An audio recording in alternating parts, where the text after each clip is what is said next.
Good morning, everyone. Thank you for your presence, or good afternoon by now.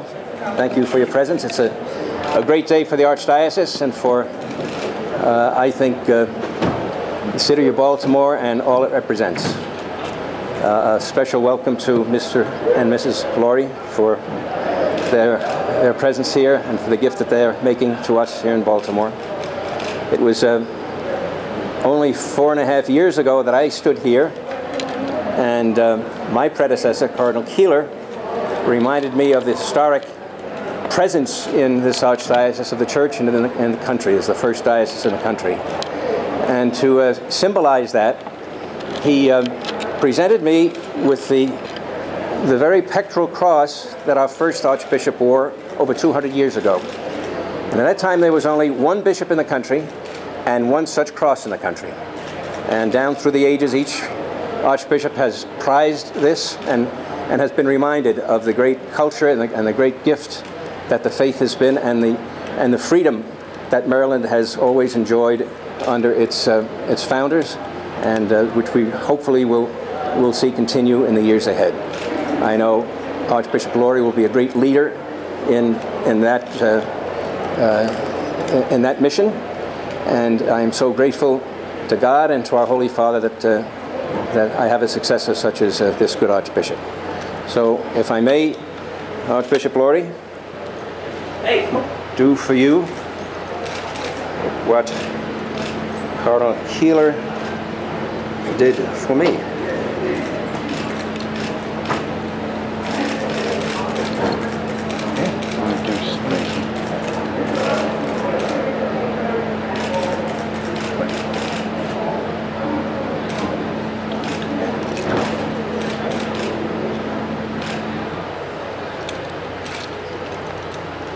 I have not worn it that much, as you can see. Okay.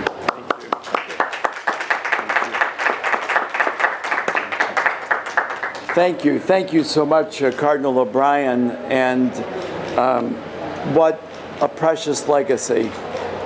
This cross symbolizes and sums up the beauty, the depth of the legacy of the Archdiocese of Baltimore, stretching back to 1789 and far beyond that.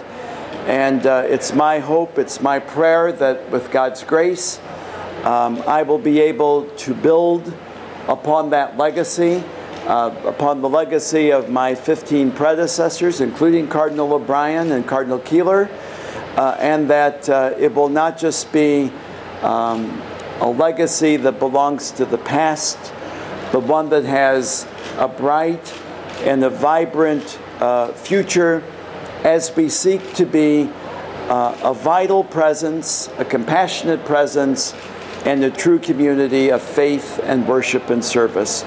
So thank you all so much for your presence today, and now I'll be happy to take any questions that you might have. Your Excellency, Jeff Agram with Channel 2.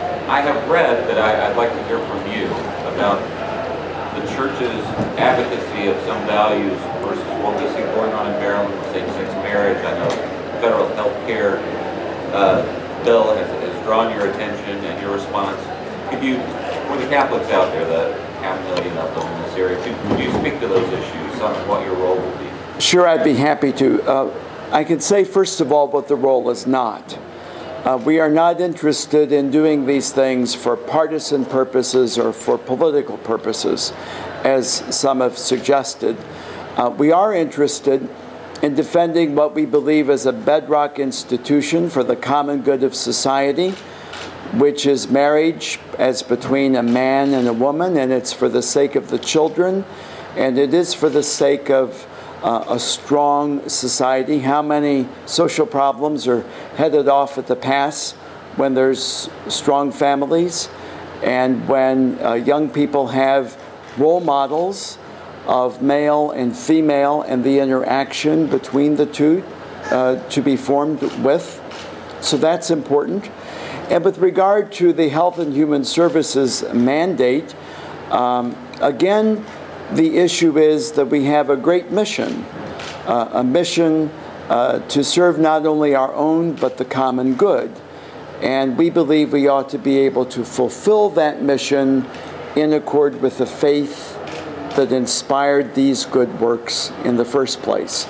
So what we are seeking to do there is to defend a very fundamental freedom, the freedom not just to worship, but the freedom to profess your faith and to act on your faith and in accordance with your faith. Thank you. Please. You may or may not be aware that one group this morning issued a press release critical of your appointment here in Baltimore and criticizing the way that you handled several cases, including Father Graff's up in Connecticut and other similar type cases. I'm wondering if there's anything that you can say to assure people here. I mean, they're critical of you saying you're not for the protection of children. Mm-hmm. How do you counter that, and how do you react to anything differently, if at all, that you'll do here in Baltimore? Sure. Well, it's not terribly surprising on a day like this that not everybody is going to give me hearts and palms. And that's life, and that's probably good for me not to have complete, this sort of complete acclaim. I can tell you this, though. I've been working at this a long time. Way back in the Archdiocese of Washington, through my years in Bridgeport, and I have been completely committed to the protection of children. I helped in the writing of the charter for the protection of children, and together with my co-workers, both in Washington and more lately in Bridgeport, have worked extremely hard to ensure that the church would be one of the safest places in the world for our children and our young people. And of course, it's always a work in progress. We've learned over time. I think society at large is learning over time. But I can tell you that I do it with all my heart and soul. I see it as a very important thing for the life of the church, for the good of society, and hopefully for the healing of any who have been harmed. What challenges do you see or do you envision here compared to there? That's a very good question. Of course, I have a lot to learn. I have a steep learning curve ahead of me. But it seems to me that the great challenge facing the church everywhere today is that of evangelization. People who who no longer practice their faith, people who perhaps are looking for a faith, the union of faith and culture, which have been separated in so many ways over time. That's the great and fundamental challenge.